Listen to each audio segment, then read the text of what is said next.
Hi, I'm Susan, and from Susan Routledge Consultancy and Finishing Touch Health and Beauty Clinic, and I hope you enjoy these videos that we put together.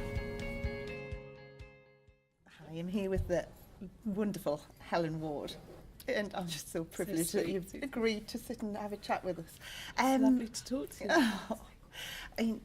I think what would be great is if we could just have a little bit of insight into whether you've always wanted to be in the industry, or what happened from when you were small to how you got in. Okay, it was really weird actually, because my mum was a hairdresser and my dad ran a chain of department stores.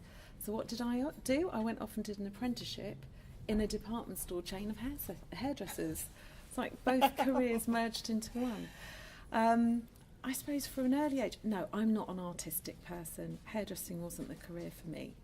But because I'd always swept the floor and washed the hair in my mum's hair salons that she worked in, it felt natural, and I love the environment of the hair and beauty world. Creativity, don't really have that. I'm not brilliant. I mean, I still cut the children's hair. They look terrible. But they've got no choice. They've got no choice, exactly. They're too young to complain about it.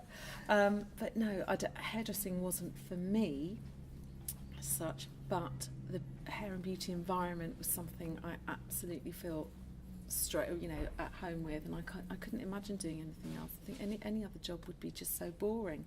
Did you ever train in the beauty side, or has it always just been in the hair? Hair, predominantly hair, but because the chain that I worked for also did both, I got a lot of experience when I was off on the road with them.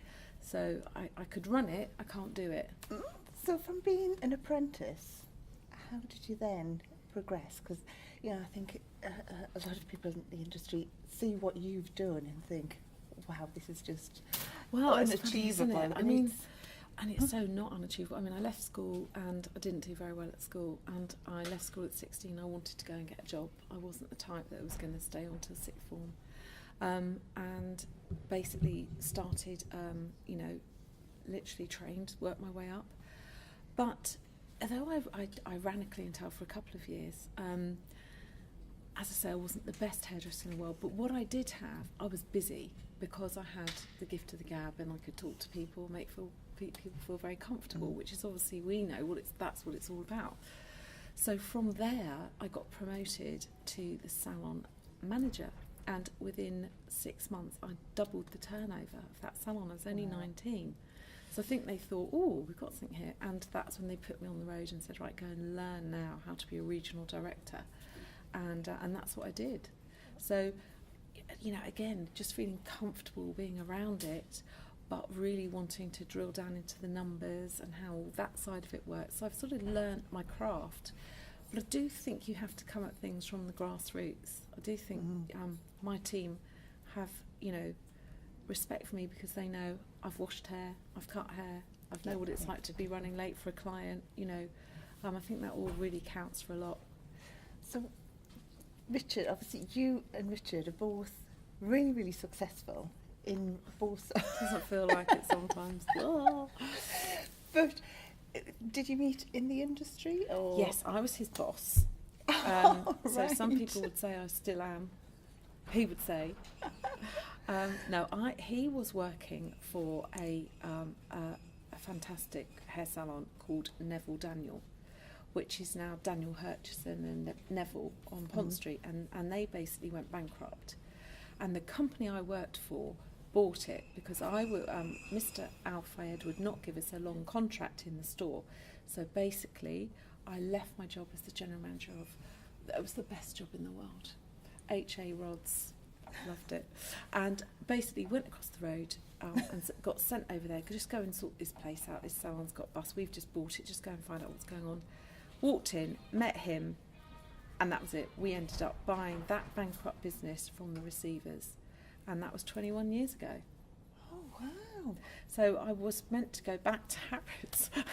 They might still be waiting for me. But I was meant to go back to Harrods, and I never went back to Harrods.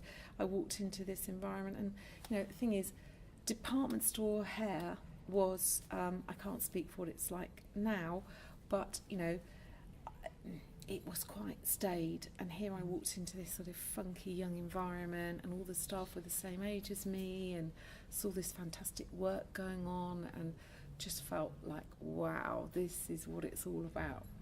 And then we started to date, and then he said, look, we've got a chance to buy this business, and do you want to do it?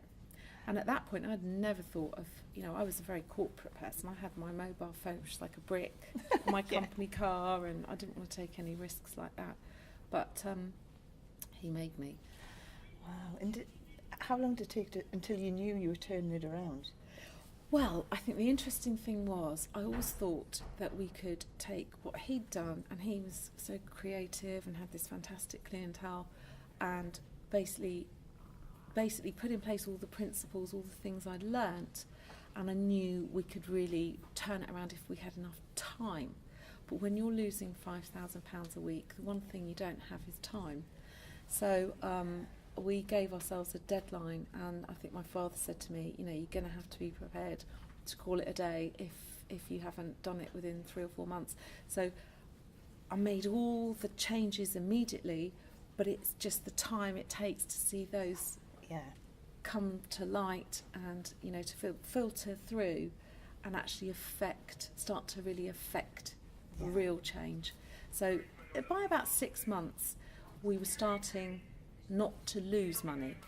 So we moved to Sloane Street in 1997 when our lease ran out there, and then we moved to Duke of York Square where we are now in 2005, and each time we just got bigger and bigger. Because I've been there, and that is just, I walked in, it's just amazing. Thank you. I suppose it feels like home, really. Do we forget how big it is? I suppose it could feel quite, for a client as well, well, I didn't find that. No, I found it quite good, personal. Good. Yeah, it totally different to what I imagined. I expected to walk in and it'd be big and impersonal, and I didn't find that at all. That was absolutely fabulous. You haven't done a mystery shop on me, It's absolutely lovely.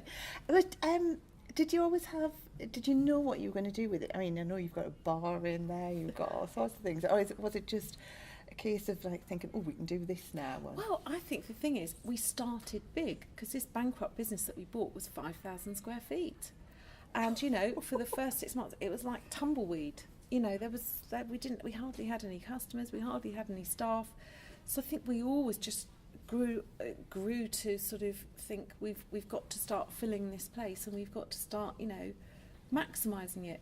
And so I think if you start like that, you think of things to fill the space, and then that becomes your brand. Yeah.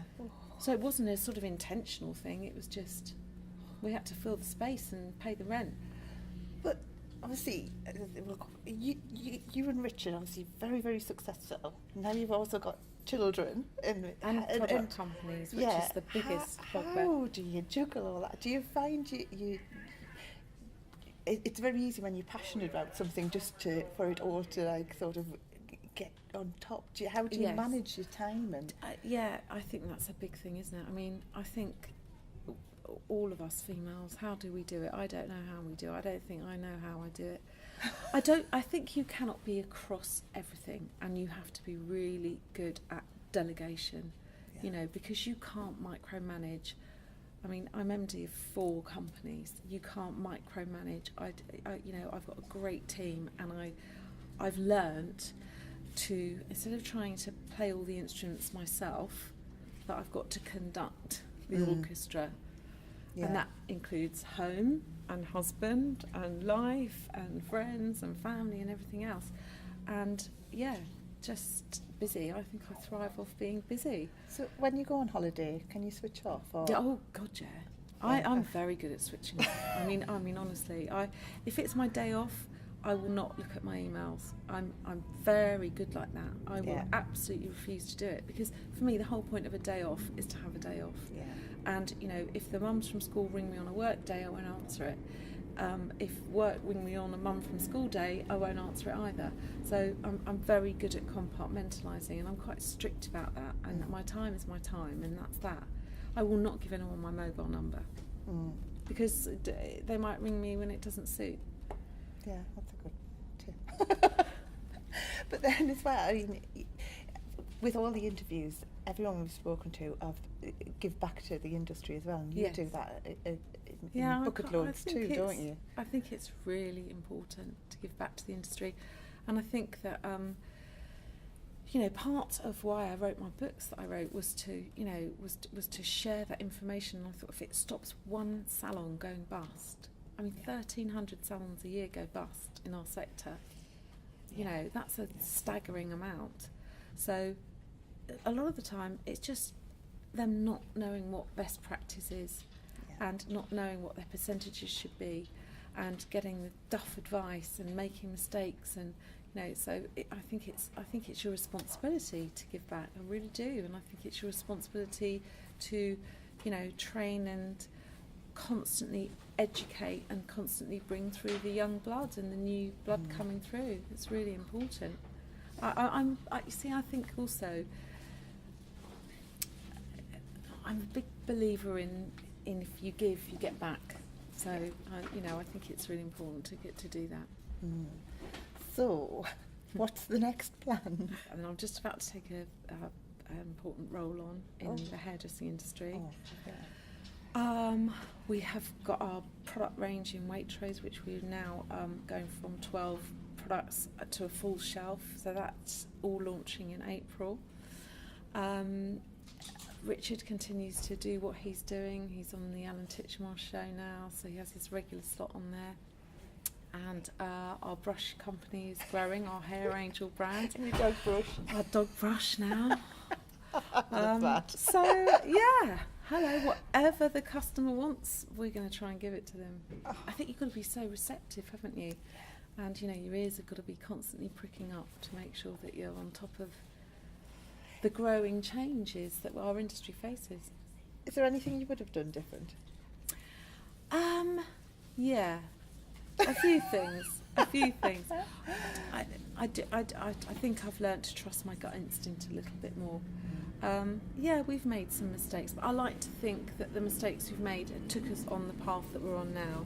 Yeah. So it's all a journey, isn't it? And the bad bits are as good as the good bits in some ways. You've got to, as my dad says, you've got to have the lows to appreciate the highs. Makes it more interesting. Absolutely. Oh, Helen, it's been fabulous It's talking lovely to you. to talk to you too. I can't tell you my secret about my new role, but by the time this goes out, it'll be out there. Oh, fabulous. I can't wait to hear. Thank you.